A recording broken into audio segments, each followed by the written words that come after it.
So after issue 1, I'm like, there is no way that Stephanie Phillips can surprise me. There's no way.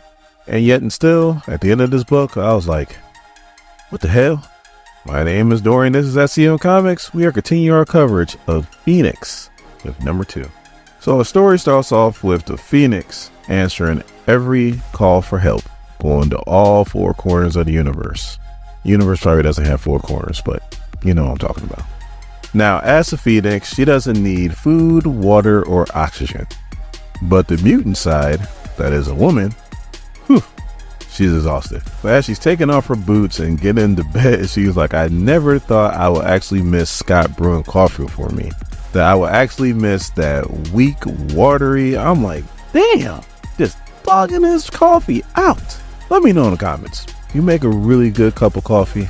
I felt like when I was in the military, I made a really good cup of coffee. So again, let me know in the comments. But before she can even finish a statement, her alarm goes off, or the Phoenix alarm, letting her know that somebody else needs her help. And she goes, of course. So she pulls up to the ship. It is burning, and she can only sense one life form on there. So she goes on the ship to look around to see exactly where this life form is, and all of a sudden she sees that it's CORSAIR. For those who don't know who CORSAIR is, his statement should explain everything. He goes, what a better way to reconnect with my favorite daughter-in-law than to be a darling rescue. So yes, this is Scott's father, and Havoc's father, and Logan's father too. But then there's a big flash because there's a big explosion. I'm like, well, he didn't make it. But then we see Jean, and he has him in a force field, and he's like, oh, really cool force field, Jean. And she's like, thank you. Now please stay still. So now we cut back to the planet where Jean saved from like the exploding star, and that's where Pericus went to. You know what? Links in the description for the playlist.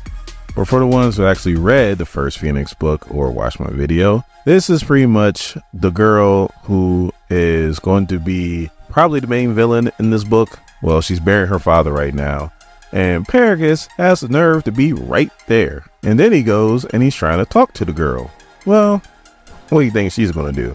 She runs at him with a shovel, hits her on both sides, and obviously it does nothing. So I guess he sees something in her. I don't know what it is, but he sees something.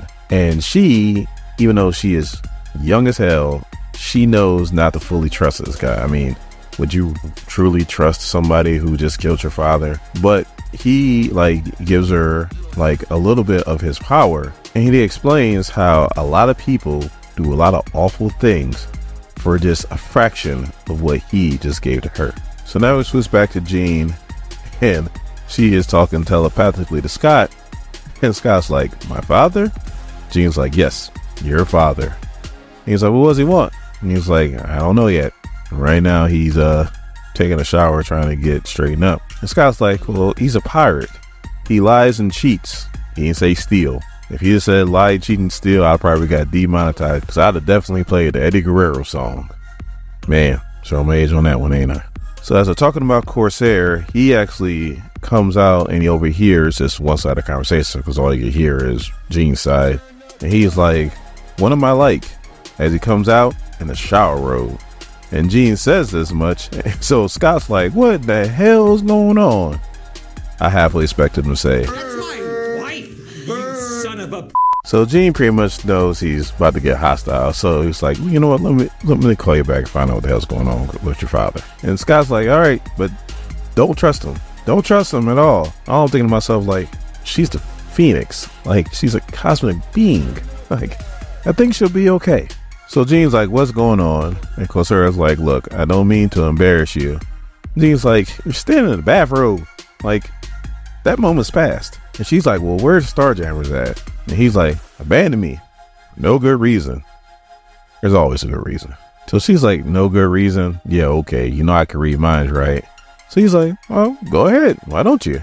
And she's like, because I respect boundaries. So then CORSAIR starts to be like, all right, look, I've done some messed up thing, you know. I abandoned my boys, left my wife to die. Like, I know I'm not going to be getting one of those #1 dad mugs anytime soon, but I've been trying to make up for it. So he's like, all right, so what I've been trying to do is I've been trying to do like good deeds. So I went to Game World, and she was like, oh, the Game World where pretty much they do gambling, drinking, and debauchery.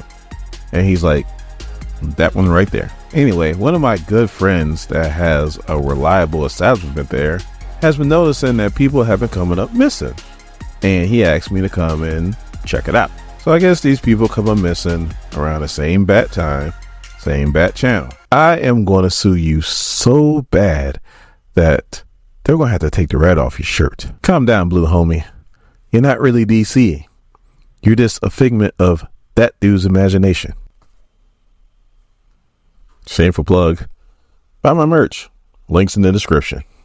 Only if you're digging what we're doing and you want to support the channel. Forgot to throw that in there. Anyway, so CORSAIR is camping out to see what he can find out.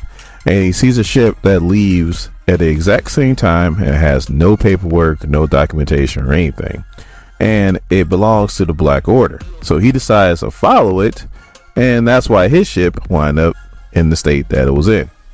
Because you don't mess with the Black Order. So Gene's like, you trying to tell me that Thanos' generals kidnaps people? Like, that don't sound like them. And CORSAIR was like, I know, it doesn't sound like them, but this is what I found. So Gene's like, all right, take me to the moon where they pretty much beat you up at. CORSAIR is like, not a problem. So then we cut the said moon, and the Black Order, one thing they don't do, they don't discriminate. We got some scrolls, we probably got some greed, like we got a little bit of everything. It's an icy moon, and one of the scrolls looked like he was able to slip his collar. He pretty much goes running. So Black Dwarf's about to go after him when Proxima Midnight's like, no, just hold off. There's like a rumble, the ice breaks and the scroll starts to fall. He's asking for help, and Proxima Midnight's like, all right, like I said, keep it moving. Pretty much about to leave him there. All of a sudden, Proxima Midnight goes flying. The Phoenix has arrived with CORSAIR. So the Phoenix and Proxima Midnight is about to fight, which I don't know how much of a fight that's going to be. So CORSAIR is facing down Black Dwarf. Hey, CORSAIR's like, where's Supergiant? Where's Corvus Glaives? Hell, I'll take the Ebony Maw right about now.